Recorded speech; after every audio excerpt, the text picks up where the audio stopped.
वाल्मीकि जी ने रामायण क्यों लिखी, ये कहानी कम लोग जानते हैं। नमस्कार दोस्तों, आपका स्वागत है Ramayan for daily life series के एपिसोड 2 में। पहले एपिसोड में हमने देखा कि कैसे एक खूंखार डाकू रत्नाकर बना महर्षि वाल्मीकि, जिन्होंने दिव्य दृष्टि से श्री राम की पूरी जीवनी देखी।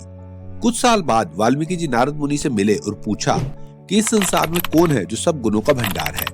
तब नारद जी ने उन्हें श्री राम की कहानी बताई, जिस बारे में श्री वाल्मीकि जी पहले से भी जानते थे। जिसके बाद नारद जी स्वर्ग चले गए और वाल्मीकि जी गंगा नदी के तट पर स्नान करने उतरे। उन्हें दो सारस प्रेम से लिपटे दिखे।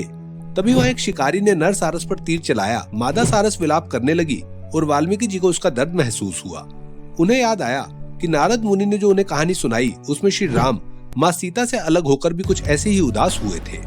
उस समय उनके मुँह से शिकारी के लिए एक श्राप निकला। वो शब्द जैसे एक दुख भरी कविता की शुरुआत थे। निराश मन से वो अपने आश्रम में लौटे, जहाँ उसी दिन ब्रह्मा जी प्रकट हुए और बोले कि दुखी भाव में तुम्हारे मुंह से वो श्लोक निकलना एक संकेत है कि तुम श्री राम की कहानी को पूर्ण रूप से लिखो। तुम्हारी रचित श्री राम की कहानी को तीनों लोकों में तब तक याद किया जाएगा जब तक धरती पर नदियां और पर्वत रहेंगे। और इस तरह वाल्मीकि जी ने श्री राम की कहानी लिखी, जिसे कहा गया रामायण, श्री राम की माँ सीता से मिलने की यात्रा।